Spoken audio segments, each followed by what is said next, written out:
With over 20 years of combined recruitment experience, Bastion is your trusted advisor for sourcing leaders. Technical experts in supply chain recruitment, Bastion uses a proven, customer-focused delivery. Speak to a consultant today for your recruitment needs. Bastion, experts in sourcing leaders that deliver change.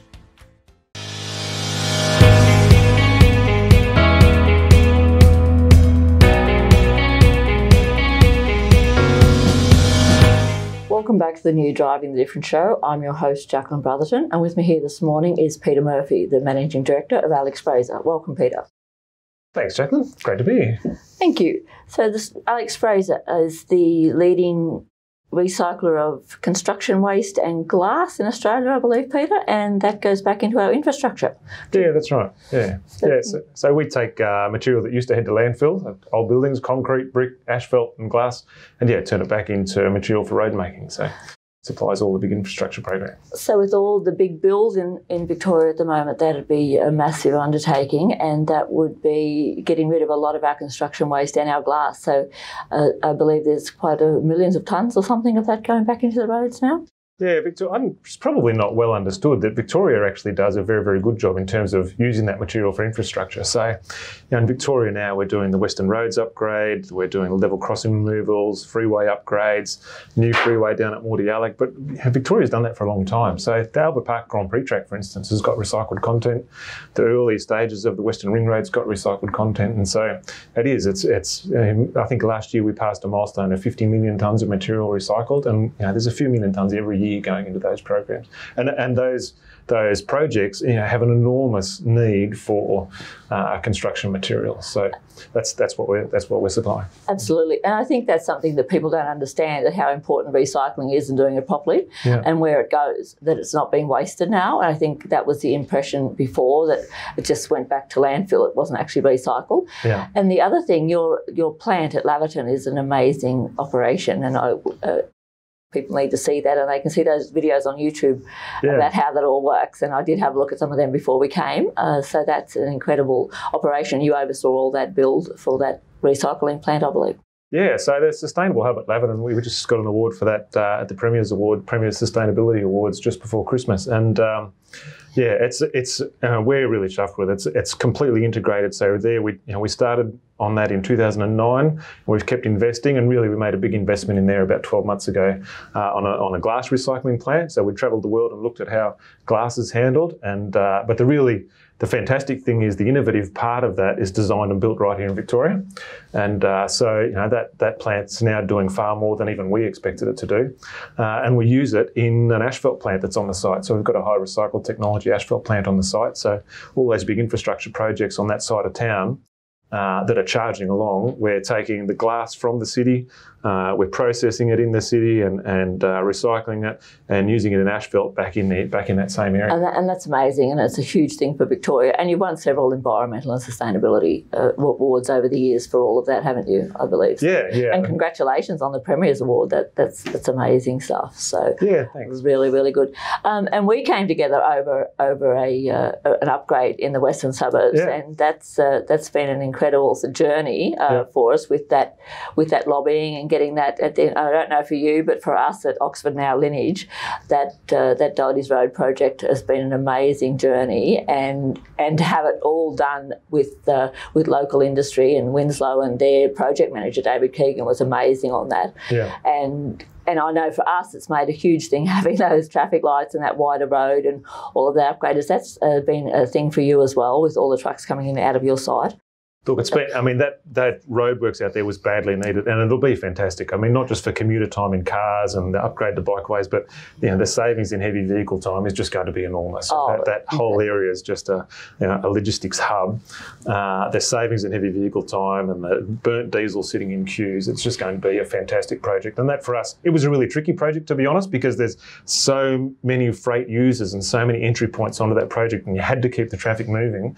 It was a really difficult project to do, but the outcome's fantastic. It was a difficult program, and I'm somebody who doesn't like not knowing something, so I was learning so much about road build and all of that, and David used to take me down and show me all these things. I learned an enormous amount about a road project on that project, so it was an incredible journey for me as well, but just having those traffic lights outside our site was amazing. So it's great to have done. That was just one of the bonuses of your recycling project was having that road done and knowing that's just all happening in our little few blocks of us was incredible. So it's a great example of recycling, right? So the glass comes from the city, it gets sorted on Doherty's Road, and they take out what can be used for glass, and then further down Doherty's Road it gets processed into sand, and then just across the side it gets turned into asphalt, and then it gets used on Doherty's Road. So incredible. Our alternate source, we have a huge need for sand, and it turns out you can make a great sand out of glass. Our alternate supply of sand is about 110 kilometres away, so that's just an incredible amount of truck miles saved. Absolutely, The other thing that you and I worked on is through Transport Women Australia is the Women Driving Transport Careers project. And you put 7 women through that project, and and they've been amazing for you. And that project has been an incredible project for us as well. Unfortunately, with COVID, it was being put on hold for a while, and that. But we put, I think, about 40 women through that originally with various projects. So for you, some of those girls have gone on to bigger trucks or want to go on to bigger trucks, but they're amazing. And through your company, Alex Fraser, they were shown a pathway to other things as well as truck driving, weren't they? Or how they could get to do other things, like not just to get a truck licence and stay in that one little truck for the rest of their career. That they could move into bigger trucks, or they could then move into, whereas some of your guys came and girls came through truck driving into management roles and other roles, isn't it? Yeah. So look, we saw that pilot that you'd done, and we definitely wanted to do that, and the fantastic thing was that our operational people made that happen. Our transport managers and our production people and our mechanics, and particularly the other drivers, they really made it work very well. And if you ask any of those women, the constant theme is that they got a great welcome into the business and heaps of support. And that just made me incredibly proud of the people in our business, that they could bring them in and make it work. And really, they've gone on to be fantastic drivers. They're all engaged. Their trucks are all tidy. They put in a good day's work. And yes, they've gone on to do, as with any employee, if they're ready to take another step, then you want to support it. And really, we don't have many little trucks. We have mainly heavy combinations. Absolutely. And so we want to make pathways for people wherever there's a practical chance. We just saw at the graduation even that how engaged the whole company was with that and your operations people. And the video that you have of driven women, they just see the smiles on those women's faces, how proud they were of doing that. So that was really great, and great project, and your involvement with Transport Women continues, obviously, as a corporate member and everything. So we're very, very proud of that. I think we're nearly out of time now, and so thank you for coming, Peter, and we'd really like to continue that association. So thank you very much. No, thank you, Jacquelene. Thanks for your leadership all the way along. Thank you. Thank you. Thank you. So we'll back in a few moments with my next guest. Thank you for watching the Driving the Difference show. Think about the clothes you're wearing, the food you're eating, or even the furniture in your home. There is a story and history associated with every product you've ever bought. Unfortunately, sometimes the workers who make your products are subjected to terrible working conditions, are not treated fairly, or the manufacturing process is harmful to the environment. There are many forms of modern slavery and damaging production methods, but it's up to us, industry leaders and the consumers themselves, to take a stand so that we can contribute to a healthier planet and to changing the lives of everyone involved across the global supply chains for the better. Ethical Trade Alliance enables buyers to make informed choices on all of the products they purchase. Welcome back to this segment of Driving the Difference show. I'm your host, Jacquelene Brotherton, and with me now is Mike Edmonds, the General Manager of Commercial of National Transport Insurance. Welcome, Mike. Thanks, Jacquelene. Great to be here. Thank you, Mike. Thank you for agreeing to be my guest this morning. We just put you, National Transport Insurance, or NTI, is the leading specialist transport insurance company in Australia of heavy vehicles, and obviously your commitment to our industry is enormous. If you'd just like to tell us a little bit, firstly, about National Transport Insurance itself, and then we'll talk to you about your people and culture and your commitment to our industry. Yeah, it'd be more than a pleasure. We're probably the largest specialist insurer in the country in any niche. Started off about 40 or 50 years ago, like most small businesses in Australia, in a garage where the people used to back the car out and plug the phone in and start operating. And now here we are with 400 odd people taking part in one of a great little Australian success stories. So it's interesting being the leader. We're the leader in obviously the transport side, in the trucking side, but we're also a leader in the contract, the yellow gear as we call it, and then in cargo, both in and out of Australia and around Australia. So it's a full logistics package that we've got responsibility for, and we're backed by or owned by two of Australia's largest insurers in IAG and Suncorp. It's quite an interesting story. The hardest thing about being a leader, of course, is it's a responsibility as well, and hence our involvement with the industry and getting involved in change. Absolutely. And some of your biggest project, of course, is not only your commitment to excellence, but your commitment to the transport associations in this country. And obviously you're a foundation business partner of Transport Women Australia, and have so you've been looking after us for 21 years now, not only as that foundation business partner, and that's a year on commitment, but also through your sponsoring of our events and our conferences, and your advice and support throughout that time has just been enormous, and that's something that can never be repaid in any way, but also of the Australian Trucking Association and various other associations. But it goes further than that, of course, with your commitment to the motor neurone disease industry or charity, and your commitment to the hay runners throughout the droughts that we've had over the last few years. So there's so much support there for the industry and for the people of Australia.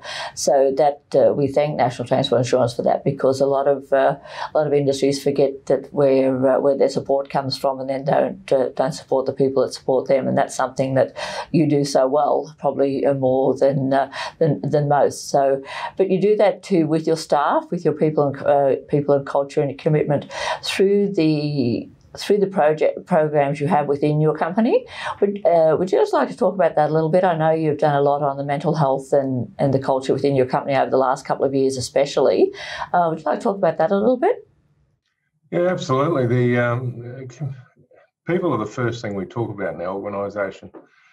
We meet our people, our executive meet our people monthly, especially at the moment during this COVID-19 thing. And we do that for a reason. We talk about the people elements first, and then we talk about our customers, then process, and finally we get the financials. Essentially, if you don't get the people part right, you don't get the outcomes. We've got a very strong culture. It's quite robust. It's certainly got a corporate edge, but it has a real sense of empathy, teamwork, and a little bit of larrikinism at times. We're very proud of our engagement in independent surveys, where we've achieved over 90%, which is quite humbling, and we've won Best Employer numerous times. It's not rocket science, I don't think, Jacqueline. It's getting the right people, teaching them well, making sure they have the desire, and then just looking after them. Like COVID-19 is a great example. Our technology team is second to none in my book, and we were able to send all of our people home in one day. They were all fully equipped. They have their own laptops, they have their own phone systems, and we sent that to them. But in addition to that, we sent monitors home, and we replaced them in the offices to give them that support. And one of the stories I love to talk about is Melbourne had to go through that terribly, as you know, that really long lockdown. And our people on their own developed a roster system to contact each individual in Melbourne and Victoria to make sure they're okay. And to the point, I think, that they actually said, "Can you stop calling us?" So it's a strong culture. And besides that, we value each other's opinions, and we have a strong sense of making sure people are heard. I know one of the things that is key to us is what we do in the diversity and inclusion sort of space. From the recruitment side, where we actually neutralise, sounds like a terrible word, but neutralise the resumes of people to make sure they're de-sexed, so that that bias is not there. We have a diverse interview team to make sure that that's covered off and that's strong. We're really proud to have sponsored a number of people to their residency in Australia.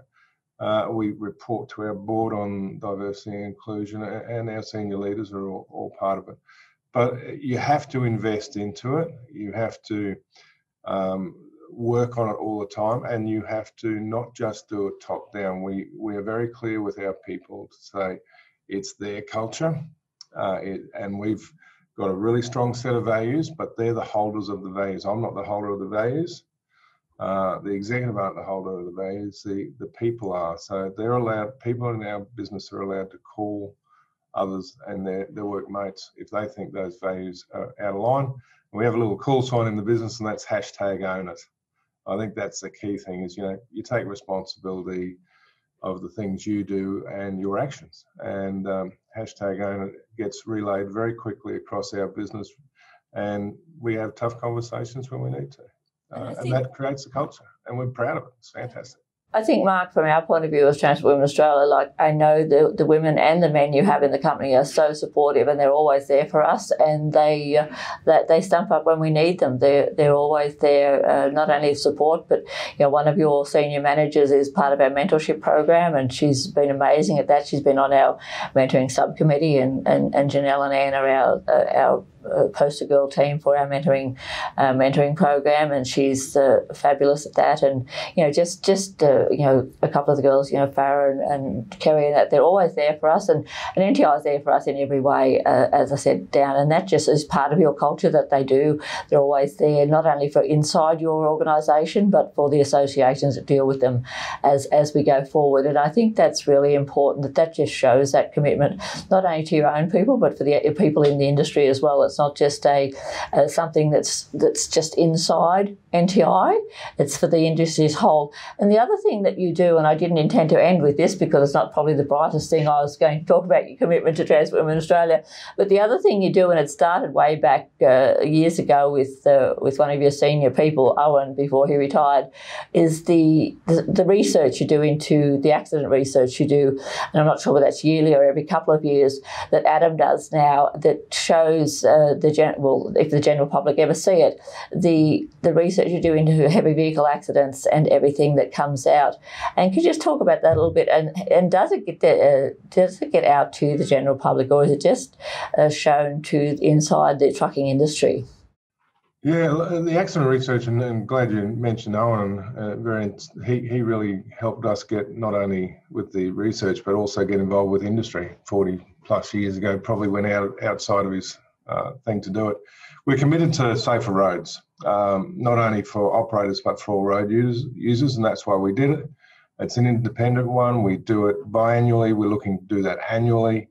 It's about identifying areas and actions that will reduce fatalities, and what we can, and to influence governments, regulators, industry and safety bodies to play an active role in the improvement of the trucking industry. We have engaged the public, and have certainly got media across Australia on mass media as well, to make sure some of the little things about that 82% of the crashes involving truck drivers were caused by distraction of the other road user. That's a really important thing, and we note that a number of states have introduced legislation to help that.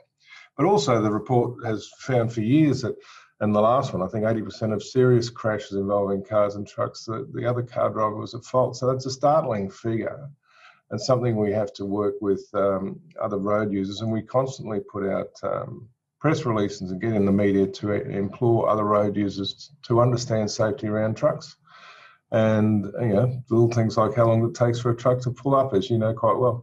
Absolutely. So a great investment. We'll continue to do so. That's great. Okay, Mike, we're out of time. Thank you for joining us here this morning, and looking forward to catching up in person sooner rather than later when all this madness is over. Absolutely cannot wait for that. That'll be tremendous. Me too. Thanks, Mike. Thank you for coming. Bye, Jacquelene. Bye. Thank you, and we'll be back in just a moment with the next segment of the Driving Different show. Think about the clothes you're wearing, the food you're eating, or even the furniture in your home. There is a story and history associated with every product you've ever bought. Unfortunately, sometimes the workers who make your products are subjected to terrible working conditions, are not treated fairly, or the manufacturing process is harmful to the environment. There are many forms of modern slavery and damaging production methods, but it's up to us, industry leaders and the consumers themselves, to take a stand so that we can contribute to a healthier planet and to changing the lives of everyone involved across the global supply chains for the better. Ethical Trade Alliance enables buyers to make informed choices on all of the products they purchase. Welcome back to the Driving Different show. I'm your host, Jacquelene Brotherton, and with me now is Mark Robinson, the Managing Director of Robinson Fresh Solutions. Welcome, Mark. Thank you for coming in this morning. Well, thank you, Jacquelene, and Happy New Year to you. Thank you.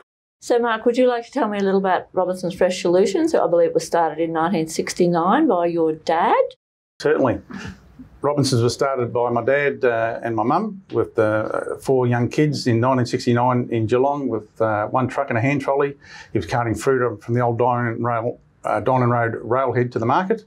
Soon developed into a fleet of trucks, and alongside mum worked very, very hard. Established an unloading business in the market. We moved from that market 5.5 years ago to Epping. We've been able to expand our business to include some other activities now, which is very, very exciting for us.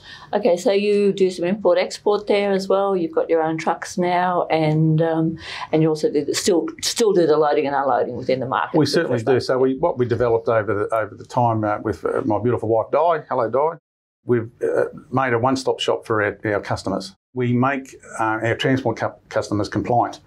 So we do unloading, yep. We do fumigation, we do transport to all the major DCs in Victoria, yep. And the fumigation that we do is domestic, and we also have just expanded it into import and export. So we're fully quarantine approved premises, and we've got some exciting programs going on. That's great. Now, you just, for your 50th anniversary, I know you got some wonderful trailers painted up, and your daughter's actually faces on that trailer. My daughter and my 2 sons, yes. Yeah, yes. so and I'm very young myself, and my late father. Yeah. Yes, So very, very proud of that. Yeah. That our name and our brand is out there. Yeah, it's fantastic. Amazing trailer. Now, the other thing, you have some amazing women in your organisation, from your wife, Di, the General Manager, through to your CFO. Certainly. And right through the business. Got some great administration staff. Fantastic CFO, my amazing wife Di, who's the General Manager. Yep. Our daughter Kate, who helps us on the night shift at times. Without them would be nothing. It's Team Robinson. Also got some fantastic male staff too, I'd like to add. Yes. Yeah, absolutely. And it's all about diversity. It's not all about women, about youth or anything else. It's about all anyone the who staff wants that make a business. Anyone who wants to have a crack at Robinson's Fresh Solutions who's got the right attitude, they're more than welcome to have it. And that's what it's about. It's not about gender or anything else. No. It's about having the right attitude, fitting into that family dynamic more than anything, and a family company. We've got a plethora of multinational people. We've got numerous people who've got many, many years of produce experience. We've got people who've had no produce experience, and they're all welcome because they're all got the heart in the right place, and they're having a go. It's about the attitude. You can train them to do what you need them to do. So I think that's 100%. That's what you've had to do. So you've got that diversity and inclusion, which we all talk about down Yes. pat. So, and that's how we are with Transport Women. Everybody says, can men come to our events? And we've got men, women, trans, any gender, anybody at all can come to our events. And of course, that's how you got involved with us, through coming through to our 20th anniversary gala dinner last year. Because 2019 it was, Jacquelene. Sorry, Yes. 2019, because of our wonderful sponsor, Wes Pickering. Yes. Who established the Trish Pickering Memorial Award, and then that's how we got involved. We got involved with you, and then you became a corporate member of our association. 100%. So, I feel and brought all brought all your female staff and all your young gentlemen along with you to do that. So I remember at that 20th anniversary where Wes said that the inaugural presentation to Pam McMillan, who was the inaugural winner. That's correct. And the second winner was Mrs. Phyllis Jones. Phyllis Jones. Yes. Well, congratulations, both of them. You've definitely made a difference to women in transport. So thank you. I think that's so important that having companies like yours support the women in this industry, and to have people like Wes that come along and support us continually like that as well. But it's also having the companies not only support the association, but on a night like that, but to support them continually throughout the years. And obviously you've done that because your staff's been with you quite a long time. Certainly. And I think that and that continuous improvement just keeps going on. And that's obviously happened for you as you've grown from Geelong to Footscray to Epping. Yes. And will continue to grow throughout the years, and then hopefully your family bring it into the next generation as well. So we'd like to do that. Totally agree. I think from an early beginning with Mum, it's nothing. It's never been unusual for me to have women alongside me working. So it's been fantastic. Yep. Yeah. So do you have any women truck drivers in your association, in your company? Sorry. We had a couple, but they've gone. Most of my women workers are in the administration. We had a few forklift drivers. That anyone's welcome to have a crack here. Yeah. For sure. All right. So anything else you'd like to tell us about what's happening at Robinson's, or what you would like to do? We've got some very exciting. Thank you, Jacqueline. We've got some very, very exciting import-export programs happening. When we went to Epping 5.5 years ago with the green site, we were able to add value to our business, and import-export, especially fumigation for the import and export. We love to. We were doing this because we'd been doing the domestic fumigation for quite some time.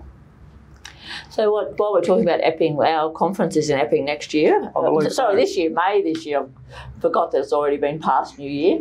So it's going to be at the new Mantra there at Epping. So wonderful. So we have as long as COVID keeps its ugly head away from us. Should be plenty of fresh fruit for you. Not too far away. It's an amazing site, and we're going to the Mantra there, and we're going to have the Safety 360 truck, the ATA safety truck. Okay. It's going to be there. So we're going to hopefully get some of the area schools around to see that. That would be wonderful. And obviously we'll be looking for some volunteers to help the ATA girls do that. So we'll be calling on you to supply some of your staff Absolutely. to come around and do that, as they'll be quite close handy to us there. So knowing that the market is very close to us, there will be an advantage to call on some of the people in the markets there to give us some volunteers. So I think that will be what we'll be doing, and we're just hoping that we have such a successful conference like we did 3 years ago now. I keep saying last year, but it was 2018.